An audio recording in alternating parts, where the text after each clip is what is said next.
buenas tardes, bienvenidos a Mejor Prevenir por Radio La Plata, FM 90.9. Mi nombre es Melina y junto a mi compañero Juan, hoy te vamos a estar acompañando como cada miércoles hasta las 19 horas. Muy buenas tardes, Juan, ¿cómo estás? ¿Qué tal, Meli? ¿Cómo andás? Muy bien, pasado por agua, pero pasado bien. Por agua, un día como los que hace rato que no teníamos, ¿eh? Veníamos bien con los miércoles y sonamos. Ya empezamos de nuevo con la lluvia. Mejor, así se quedan adentro, se toman un cafecito rico y nos escuchan. Exactamente. Bueno, hoy tenemos un tema importante que va a ser el tema de la adolescencia y las conductas adictivas. Pero déjame agradecer primero que todo, acordate que estuve el jueves pasado, el día 12, en General Belgrano, ahí en la ciudad de General Belgrano. No voy a decir pueblo porque se van a enojar la gente, pero quería agradecerles al grupo voluntario Prevenite, que me invitó a dar una charla taller en la escuela secundaria número 4 de General Belgrano, una secundaria con adolescentes bastante en riesgo, que es un poco lo que vamos a charlar hoy, y agradecerles al director de la escuela, José Luis, una persona realmente muy capaz, que está llevando adelante una tarea sensacional con estos chicos, con un grupo de 70 chicos que forman más o menos la escuela secundaria en ese barrio. Y bueno, importante la charla, los chicos muy atentos, muchas preguntas, mucho consumo de alcohol y de marihuana en esa zona. También hay consumo de cocaína, pero mucho más el tema del alcohol y de la marihuana. Así que bueno, agradecerles, supongo que estarán escuchando, así que les voy a agradecer a Pascual, a Marta y a Inés, que son parte de la gente del grupo voluntario Prevenite de General Belgrano. Bueno, y ojalá estas cosas sirvan para prevenir. Ojalá sirva para prevenir, sí, esperemos que sí. Aunque algún chico, aunque sea uno, haya escuchado y haya entendido algunas cosas, ya es gratificante. Exactamente. Bueno, y comencemos un poquito. Tenemos gente invitada, pero vamos a entrar en tema con esto de las conductas adictivas, que no solamente nos vamos a referir al tema del consumo de drogas. Sí, así es.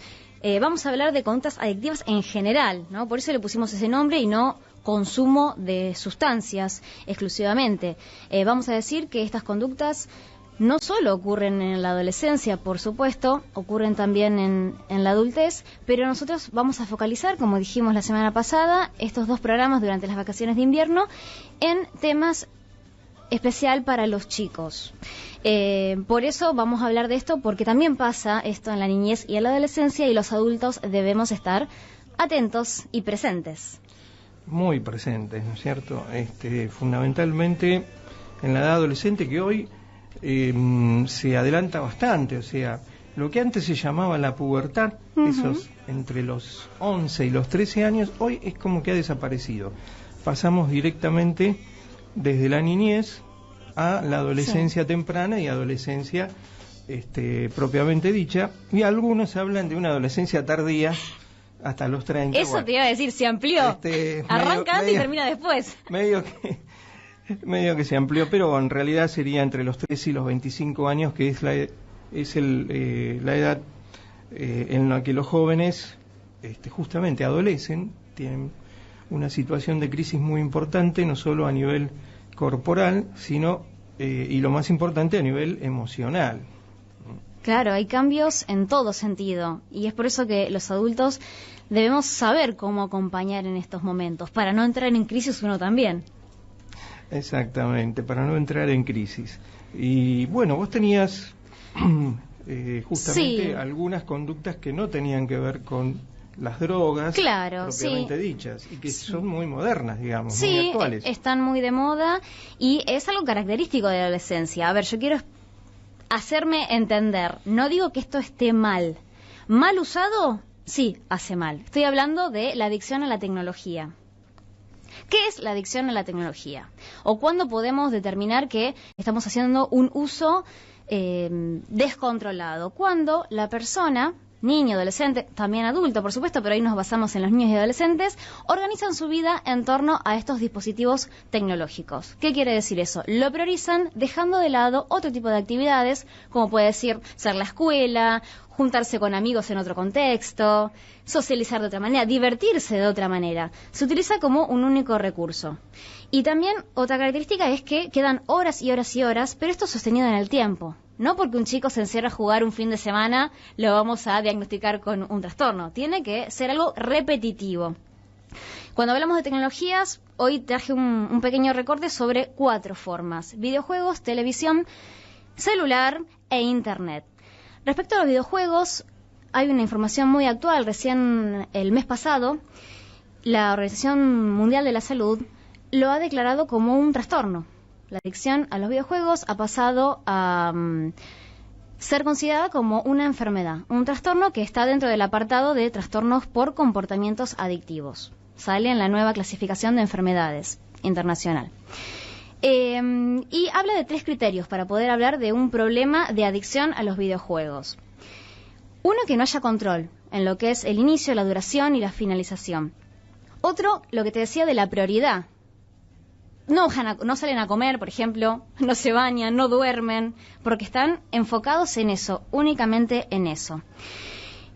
Y la otra es que a pesar de ver las consecuencias negativas que tiene esto, lo continúan haciendo. ¿Por qué? Porque no pueden frenar. Por eso hablamos de una adicción, porque al igual que con un consumo de sustancias, no hay posibilidad de control, de ponerle un fin y un límite de forma consciente.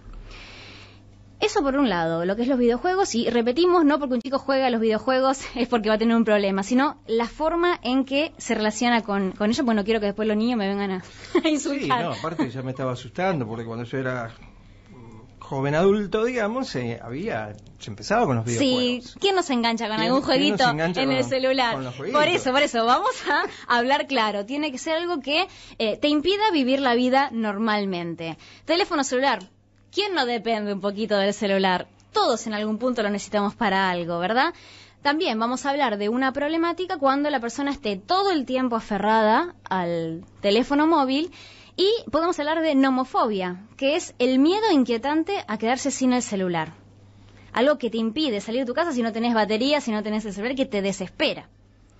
De todas maneras, el celular hoy es muy usado para lo que sea. Que nos pasa a casi todos, ¿no?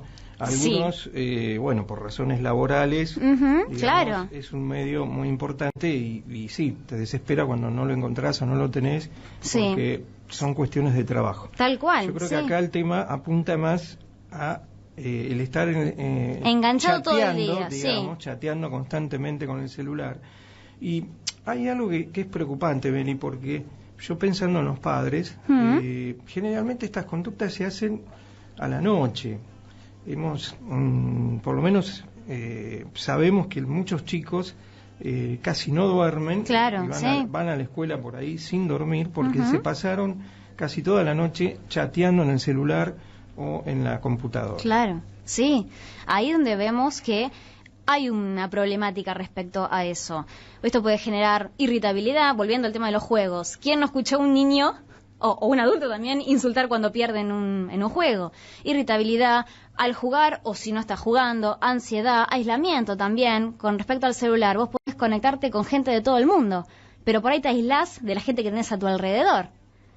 Sí, ¿cuántas veces estás en un restaurante o en un bolichito, en un café, y si vos te pones a mirar la gente, ves en las mesas todos activados con el tema del celular? Claro, ¿no? sí. Como si el 90 o el 80% de estar con alguien compartiendo un café, estamos con el celular. Me incluyo, porque a veces me pasa, estamos con el celular y no estamos charlando con la persona que tenemos al lado. Claro, sí, y otro tema son las redes sociales, tema aparte. Sacar fotos y estar mostrándole al resto en vez de disfrutar lo que estamos viviendo en el presente.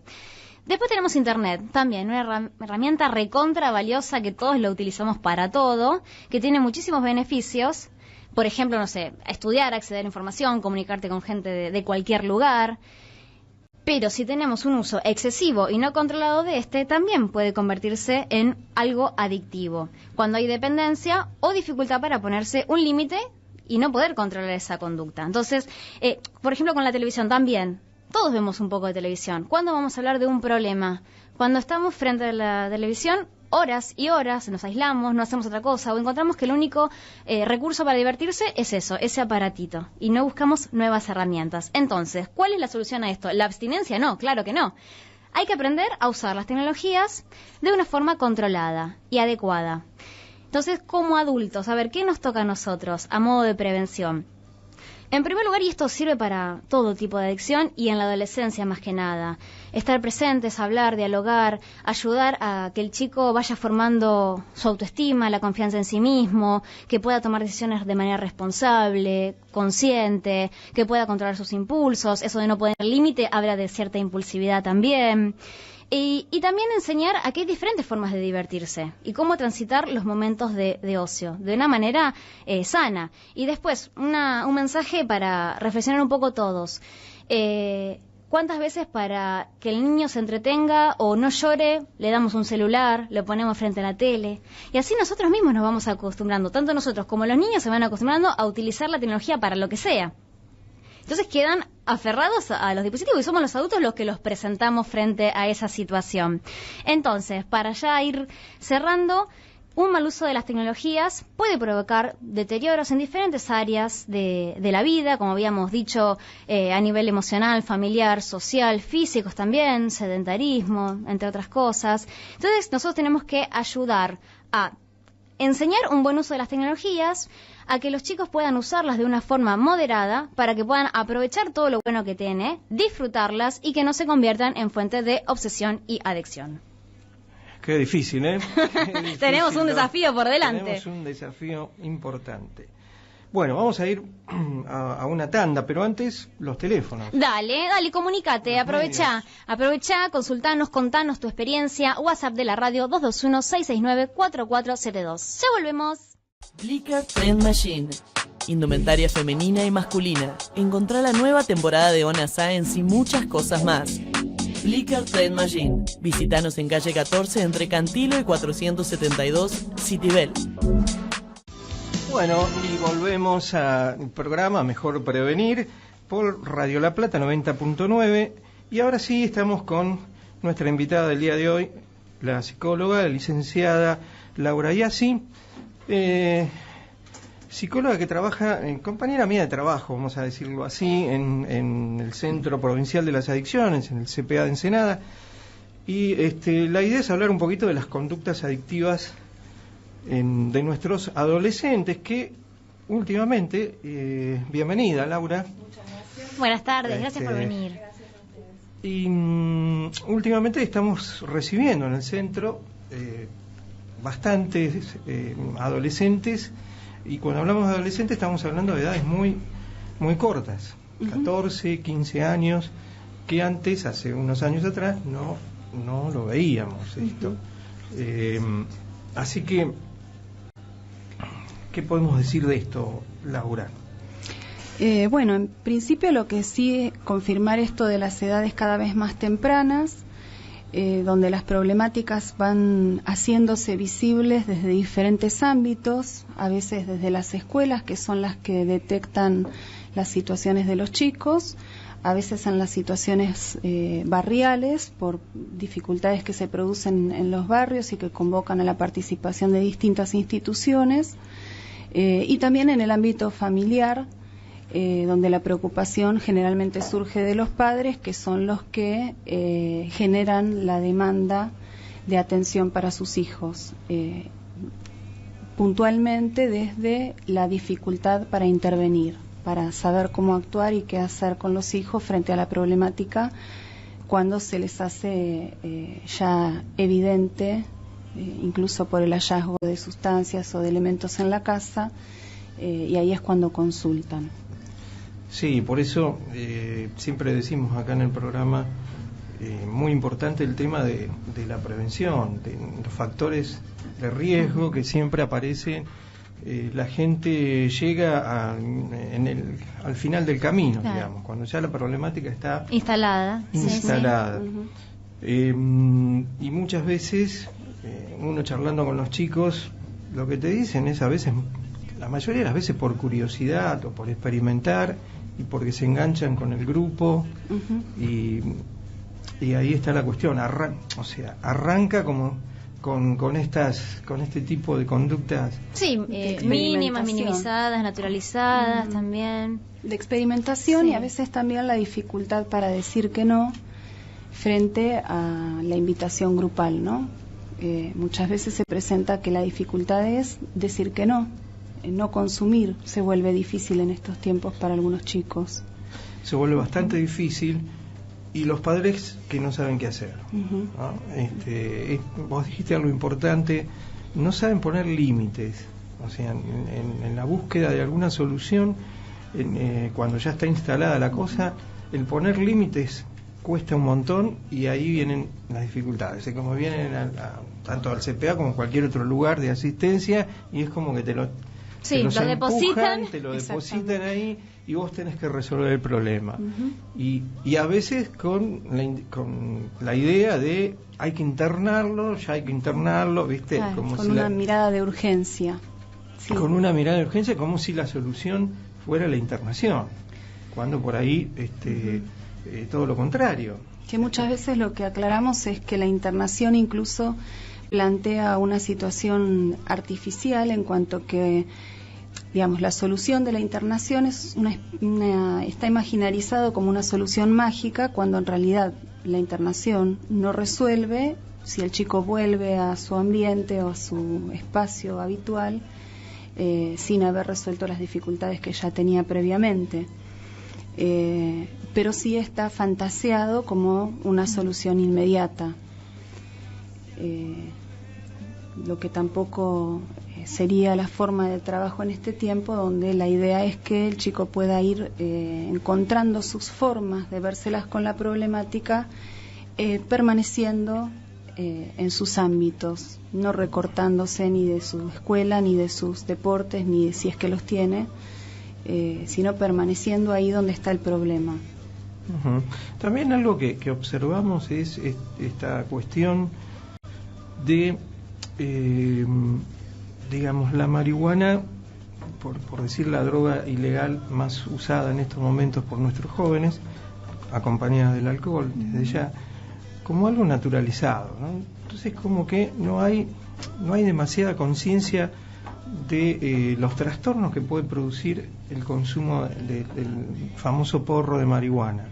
Pero uno puede pensar, los chicos, bueno, son adolescentes, no tienen demasiada información o tienen mucha información de la que no tendrían que tener, pero cuando hablamos con los adultos también sí, el mensaje es el mismo, como algo liviano, ¿no? Como algo que no es recreativo, no pasa nada, es una planta y además es medicinal, se junta todo, se hace una mezcla. Y hoy se junta con la cuestión del cannabis medicinal, que mucha gente cree que es el cigarrillo, claro, el porro, sí, lo que te cura. Y en realidad estamos hablando, y acá bien lo tuvimos a Luis Ferrari cuando nos explicó que tiene que ver con el aceite del cannabis y no tiene nada que ver con el cigarrillo de marihuana. Bueno, todas estas confusiones son las que hacen que también hoy esto esté muy ahí a la mano de los adolescentes.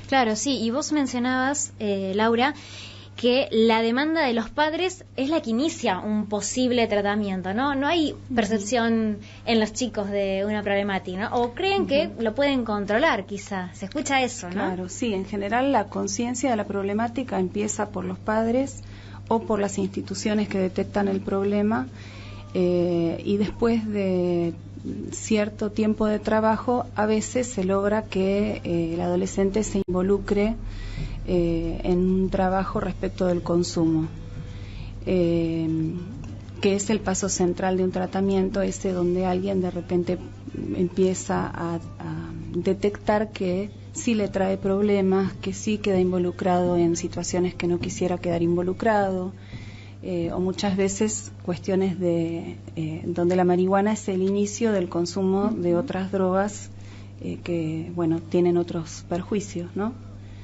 Pero sí, generalmente son los padres los que lo traen, como vos dijiste, a depositarlo para que les solucionen el problema, cosa que por supuesto también uno tiene que implicar necesariamente a los padres de los adolescentes dentro de un tratamiento. Bueno, en caso de que sean los padres quienes consultan, ¿no? En situaciones más críticas, los adolescentes llegan sin ese respaldo familiar y entonces el trabajo es buscar redes sociales que permitan un respaldo cuando no lo hay. Sí, ¿y qué pasa con la escuela? La escuela, a ver, a mi entender, está bastante limitada con estas cuestiones, limitada en este sentido. La observación de las conductas de nuestros adolescentes son a veces tomadas por los profesores o por la institución escuela de una forma muy indiferente. Recién cuando los chicos que consumen comienzan a tener conductas agresivas o alguna cuestión mucho mayor, o faltan cosas de la casa, algún objeto, algo. Sí, o bueno, o ya el consumo adentro de la escuela, que es observable por los docentes o por miembros de la institución, ahí empieza la preocupación de la escuela. Claro. Volvemos a decir lo mismo, o sea, siempre estamos a último momento. Sí. Entonces a mí me parece que eso, y esto, ojo, esto también no es que se dé en nuestras ciudades donde tenemos una masiva población adolescente. Esto también nos contaba, yo te decía al principio del programa, en General Belgrano, una ciudad de 18.000 habitantes, donde se da esta cuestión. O sea, la escuela no se involucra del todo. Hay personajes en la escuela, como en el caso de este director, que tiene ganas de hacer cosas por los chicos para que no entren en el consumo o para que dejen de consumir.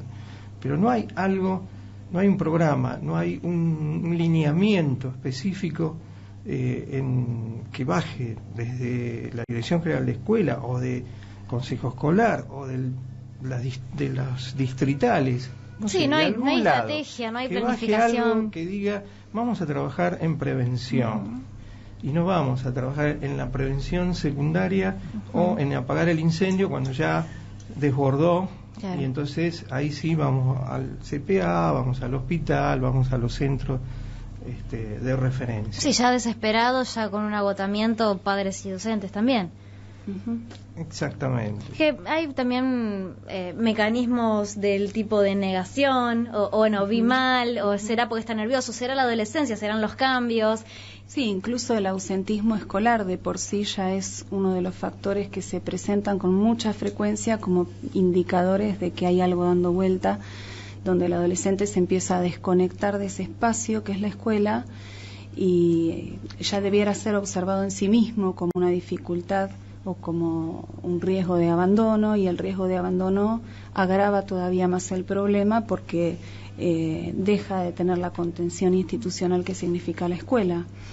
Es muy frecuente que los adolescentes que recibamos hayan abandonado la escuela secundaria a edades tempranas o hayan tenido varios años de repitencia de la escolaridad, que va haciendo también a un desfasaje de edades que cada vez los hace sentir más extraños dentro del ámbito escolar.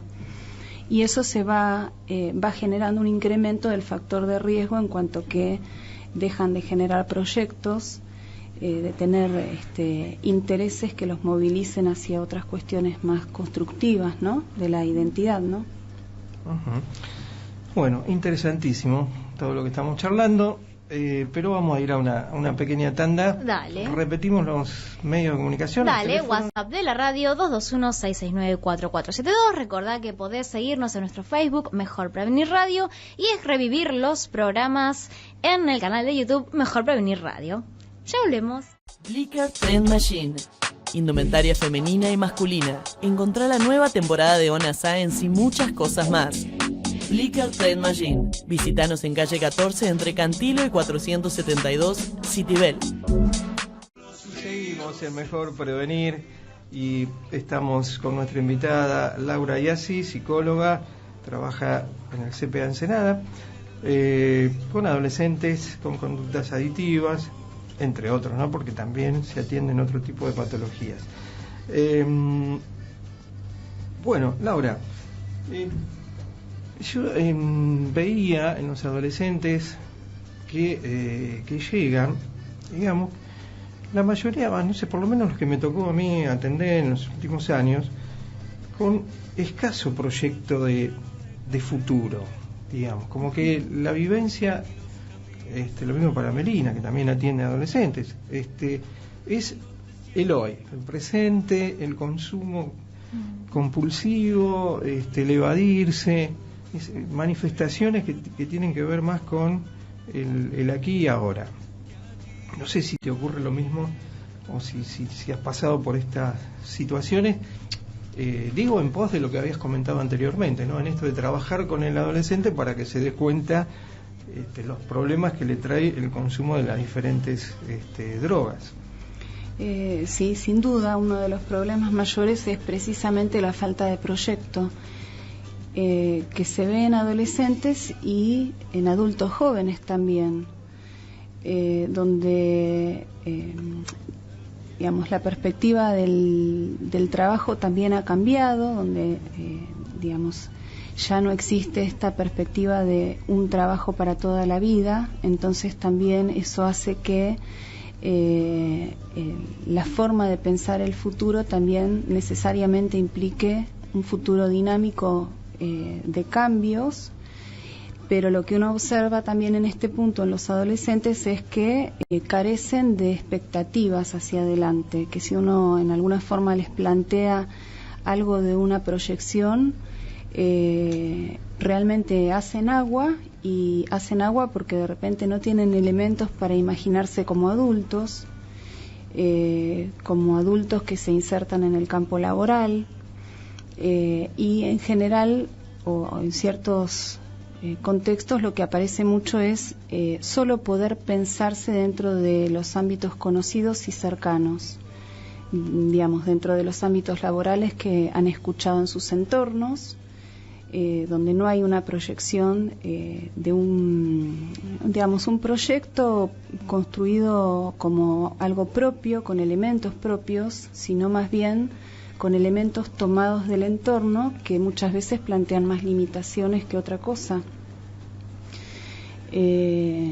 Entonces, digamos, siempre me parece que parte del trabajo es alentar al crecimiento en aquellos chicos donde uno detecta que hay algún área de interés en particular, donde uno puede pesquisar ahí algo de un proyecto personal que les pueda representar un crecimiento a futuro, y entonces es incentivarlos desde ese lugar, ya sea que se trate de un oficio, de un estudio, de un deporte o de lo que fuere, porque justamente la parte más crítica es cuando uno escucha chicos que no tienen interés por nada. Sí, o que han dejado de hacer, por ejemplo, deporte, claro, ¿no? La mayoría, claro, por ahí tenía una actividad deportiva que la hacía sistemáticamente, y bueno, por el consumo han dejado de realizar eso. Sí, o el rendimiento físico ya no es el mismo, o llegadas determinadas edades, también hay deportes que llegadas determinadas edades ya no incluyen más a los chicos y entonces quedan sin ese espacio y tienen que inventarse espacios nuevos. Qué bueno lo que estás comentando, porque eso es algo increíble, ¿no? Porque tenemos por ahí el baby fútbol o actividades deportivas con niños hasta los 12 años. Sí, el fútbol especialmente. Y después de los 12 a los 18 quedan en el aire, o salvo que sean talentos, entonces y estén en algún equipo federativo, qué sé yo, estudiantes, gimnasia, o puedan tener dinero como para ir a algún club como universitario y practicar otro tipo de deporte. Pero sí. así, a nivel público, no tenemos nada. Entre los 13 y los 18 años, no hay actividad deportiva para estos chicos. Salvo, bueno, en algunos lugares donde se brinda alguna cuestión, y justamente nos reímos porque sí, la mayoría, el kickboxing, que parece que está de moda, ¿no? Que los convoca desde alguna parte a mejorar las técnicas de pelea. Para descargar, yo le digo a los chicos que descargan a través del kickboxing. Pero bueno, pero eso los ayuda a ver hasta dónde los afecta, por ejemplo, el fumar marihuana. ¿No? Se dan cuenta que no aguantan 10 minutos claro. en una actividad donde tienen que hacer ejercicio, donde tienen que correr. Bueno, y también lo que ayuda y que abandonan rápidamente es toda la actividad que tenga que ver con la fe religiosa, ¿no? Cualquier fe. Lo espiritual, el área de la espiritualidad también. Lo espiritual. Sí. La mayoría te dice, sí, porque yo iba a la iglesia, ya sea iglesia evangélica o alguna parroquia y alguna actividad. Y también, cuando empecé con el consumo, dejé todo. Sí, hacen referencia a mientras iba a la iglesia, hay como un antes y un después. Y después los cambios para mal, cambios negativos, desde que abandonan esa área espiritual. Sí, que son espacios que en cuanto vuelven a convocarlos, incluso a partir de la problemática de la adicción, algunos vuelven al espacio de la iglesia, son espacios de contención muy importantes, donde se los conoce y se conoce también a sus familias y donde se los convoca a la presencia, es decir, en charlas que por ahí se repiten varias veces a la semana, donde si faltan de repente se comunican y tratan de convocarlos nuevamente. Entonces también se vuelven espacios importantes en cuanto a esa continuidad de la mirada, ¿no? Sí, hay grupos juveniles específicos que hacen que, bueno, que esté contenido el adolescente, cosa que no veo en los clubes de barrio, en las asociaciones civiles, que muchas veces a los chicos se los expulsa, pero bueno, no hay actividades, encontramos la actividad de la bocha para el adulto, el buffet, pero no encontramos actividades para los chicos, porque bueno, los chicos a veces, qué sé yo, traen algunas consecuencias. Sí, eso también tiene que ver con lo que hablábamos al principio, la falta de creatividad del adulto para poder saber entretener a los chicos, convocarlos, contenerlos. Cuando hablábamos de, bueno, lo engancho frente a la tele y que quede ahí un par de horas mientras yo descanso, me baño, lavo la casa, ¿no? Seguro. También tiene que ver con eso, porque no hay un compromiso de los adultos para convocar a los chicos, para evitar todo este tipo de cosas. Entonces le enchufo el celular y evito que llore. Sigue más o menos la misma dinámica. Y referido a lo que hablamos de los proyectos, yo creo que además de la impulsividad, hay también una necesidad de gratificación inmediata, ¿no? De consumir porque sí, y ahora y ya, todo ya. Entonces, falta de capacidad de espera, falta de esa capacidad de proyectarse y pensarse en un estudio y de acá a un par de años recibir un título. Eso está como impensado en estos chicos. Sí, es muy difícil esto del pensarse ellos a 3 años, que es lo que llamaríamos carreras cortas, ¿no? Las carreras cortas generalmente son carreras de 3 años y sin embargo imaginarse a 3 años es algo que es un trabajo enorme. Esto de la gratificación inmediata que vos decís es algo que se escucha continuamente. Por lo tanto, siempre el trabajo es también el de intentar que se enganchen con alguna cuestión de interés que los sostenga en un proyecto, que no es poco trabajo sostener un proyecto. Sí, y también, bueno, hoy me la he agarrado con la escuela. Tampoco la escuela tiene estos proyectos más allá de la enseñanza, algunas cosas que tengan que ver con digamos así, impulsar al chico a la búsqueda de otras cuestiones, más allá del estudio. Yo recuerdo en la época que iba a la secundaria, no voy a decir cuándo era. Está bien, pero, hay cosas que hay que conservar. Existía, además de estudiar, la escuela te motivaba a otras actividades extracurriculares. Hasta los mismos profesores, había esta cuestión. Eso hoy es como que ha desaparecido. Bueno, en realidad también ha desaparecido la idealización del profesor como alguien a copiar, ¿no? Es decir, creo que también lo que ha cambiado en el contexto escolar ha sido eso. Los profesores eran ideales a seguir. Bueno, en estos momentos parece que eso se escucha cada vez menos, o por lo menos no es así como los chicos los ven, ¿no? Entonces también hace que se pierda cierto interés por ese que se tiene delante, al que se le supone un saber, la figura de un profesor con lo que tiene que ver de autoridad y de saber, ¿no? Sí, sí. También dentro de lo que es las conductas adictivas, no solamente a las adicciones o a lo que hoy estábamos mencionando al principio del programa, tenemos todo lo que es la ludopatía, que está pegando y muy fuerte en los últimos años, a veces hasta impulsada por la misma propaganda o publicidad en los medios de comunicación. Sí, que además también va vinculado a lo que hablábamos de Internet. Porque hay mucho juego online, de apuestas también. Mucho juego online, exactamente. Que estás en la comodidad de tu casa y perdiendo también. Perdiendo de todo, ¿no? Calidad de vida, además de dinero. Sí. Y el jugador compulsivo, generalmente va acompañado de alguna adicción. Al alcohol o cualquier otro tipo de sustancia. O sea que ahí ya tenemos una doble adicción, y se hace muy muy difícil, y cada vez más jóvenes.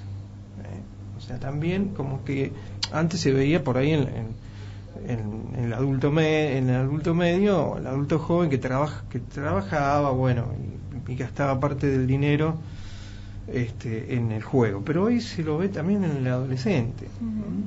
Sí, con una variante también que me parece que es interesante, que es esta la pérdida de la dimensión del día y de la noche, donde en la pertenencia al mundo de lo virtual no se sabe qué hora es, se está jugando a cualquier hora, y la inversión del sueño es uno de los problemas también que se ve mucho en los adolescentes, que quedan viviendo de noche virtualmente y durmiendo de día.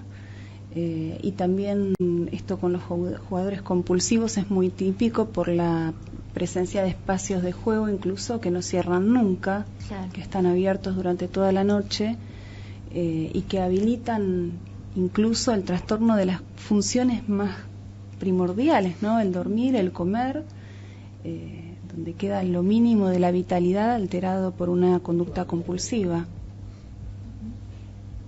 Exactamente. Bueno, hay muchas cosas, por lo que vemos, por donde empezar. Tenemos arduo trabajo por delante. No tenemos la bola de cristal. No hay recetas mágicas. No, quizás lo interesante es poder advertir la problemática lo antes posible. Siempre cuando más tarde se llega, más crítico es encontrar las vueltas, ¿no? Es solucionarlo. Sí, y hoy ese advertir creo que ya tiene que ser a edades muchísimo más tempranas que antes. Y sí. O sea, ya lamentablemente a los 10, a los 11 años ya hay que estar observando de qué manera nuestro hijo, nuestro nieto, etcétera, está moviéndose socialmente, porque puede estar en riesgo. Puede estar en riesgo, exactamente. Y buscar afuera lo que por ahí no encontró dentro del hogar y encontrarlo mal, ¿no? Y que le llegue el mensaje erróneo. Sí, y la dificultad que se da también es porque muchas de estas conductas son conductas que hace el adolescente normal. Seguro. Entonces, ahí también se produce una confusión, porque el adolescente normal suele a veces dormir todo el día, suele no bañarse, suele no cambiarse el jean durante 1 o 2 semanas. O sea, hay conductas que uno dice, a este chico qué le pasará, o a esta chica, y por ahí son conductas normales. El tema es que siempre hay que tener en cuenta la frecuencia y la intensidad con que se dan esas conductas. Si la frecuencia... Si se vuelven exclusivas y excluyentes de otras cosas. Exacto. Si deja de vincularse a amigos, si cambia de grupos muy drásticamente, si pierde interés por todas las cosas o por cuestiones por las que antes se interesaba. Sí, hay señales de alerta, claro. Hay señales, y si eso es frecuente y si la intensidad de esas conductas son cada vez mayor, bueno, no esperemos a que la cosa llegue a que el vaso se rebalse. Porque muchas veces la familia lo ve y lo niega, como decías vos hoy, Meli, o no lo quiere ver, y también los docentes lo ven en la escuela.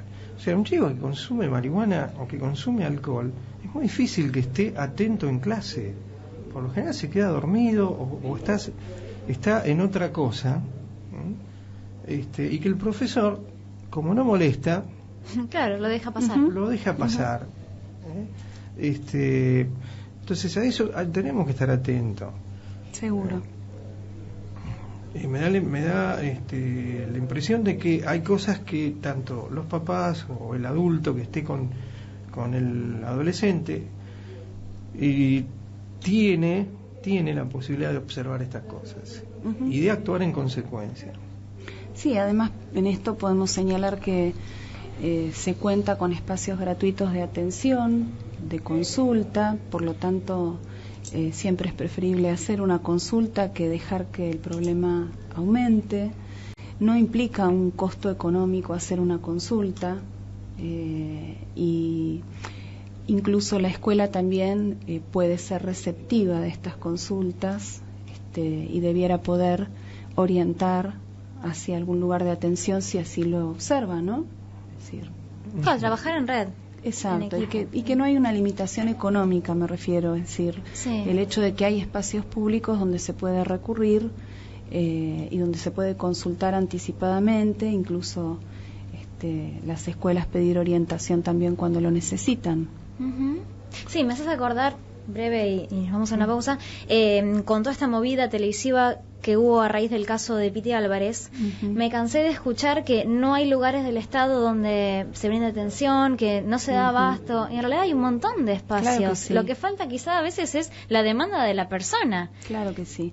Bueno, es que a veces el solo hecho de entrar a un lugar que tiene en su frente un cartel que habla de adicciones, ya es un paso en sí mismo, digo, ¿no? Hay lugares donde eso también tiene una visibilidad, y donde hay que estar dispuesto a dar ese primer paso de entrar, asumirlo, pedir ayuda, ¿no? Claro. Sí,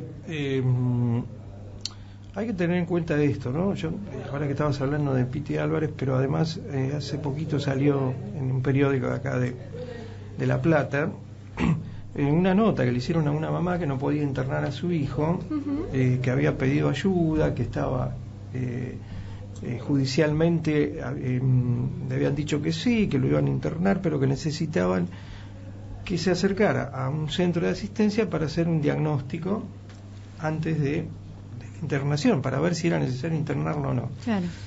Eso también, digamos, hay casos y casos. O sea, en el caso de Piti Álvarez todos sabemos cuánto hace que viene pidiendo auxilio. Sí. Y bueno, al ser un adulto, y él por ahí no quería hacer nada, era muy difícil internarlo. Con este adolescente que te digo de la mamá que pedía ayuda por el diario, yo creo que en estos casos tendríamos que ser un poquito más, no sé, más dútiles, más rápidos, y no tan lentos en esto de ver si el chico quiere ir a hacer el diagnóstico, quiere ir a ver si lo atienden o no lo atienden. O sea, me parece que hay momentos en que se debe actuar y se debe internar o por lo menos pasar por un lugar compulsivamente. Sé que esto va en contra de la ley de salud mental y todo estas cuestiones, pero es necesario que podamos salvar la vida de este chico. Claro. Un chico que delinque, un chico que ha sido agresivo con la mamá. O sea, ¿qué estamos esperando? Que no le garantizás ningún derecho si lo dejas tirado en la esquina años y años y ves como delinque y sale y entra de la comisaría y es violento y está en riesgo para sí mismo también. Hay momentos claves donde creo que uno con un cierto compromiso debería actuar. Sí, además esto de lo delictivo es un tema porque una vez que inician con esto de tener alguna causa o alguna entrada en una comisaría, también entran dentro de un circuito que después, salvo que puedan revertirlo rápidamente, tiende a acentuarse y que reproduce en realidad la vulnerabilidad. No claro. Es otra cosa que reproducir una vida que después va por ese lado. Es decir, sí, no encontrar otras formas encontrar de vivir. otras formas y que entran en un circuito en que reproducen cada vez lo mismo. Estamos llegando al final, Laura, del programa de hoy. Muy interesante, por lo menos vamos a seguir tocando este tema, pero quiero decir que estamos poniendo, cuando digo estamos, la sociedad, el gobierno, se está haciendo mucho hincapié en todo lo que es el narcotráfico, en la oferta, y se está haciendo hincapié a medias en la asistencia de la persona, pero no se está haciendo nada en prevención. Exacto. Pero cuando digo nada, es absolutamente nada. Entonces, si hay algún proyecto, algún programa, es algo que está llevando adelante instituciones individualmente o miembros de instituciones individualmente, pero no hay nada planificado, programado, no hay nada de prevención. Pongámonos las pilas seguro en esta cuestión. Y apuntemos a donde hay que apuntar. Bueno, Laura, te agradecemos que hayas venido. También hoy estaba en la compañía de tus hijos. Teníamos público. Estamos de vacaciones. De Lucas y de Manu, que no han querido entrar al estudio, pero bueno, nos han estado acompañando igual. Nos han estado acompañando. Muchas gracias a ustedes por la invitación. Bárbaro. Saludamos a nuestro operador, Guillermo de Almada, que siempre nos tiene paciencia y ya llegan los chicos de Mundo Tripero. Nos vemos la próxima semana. Hasta luego.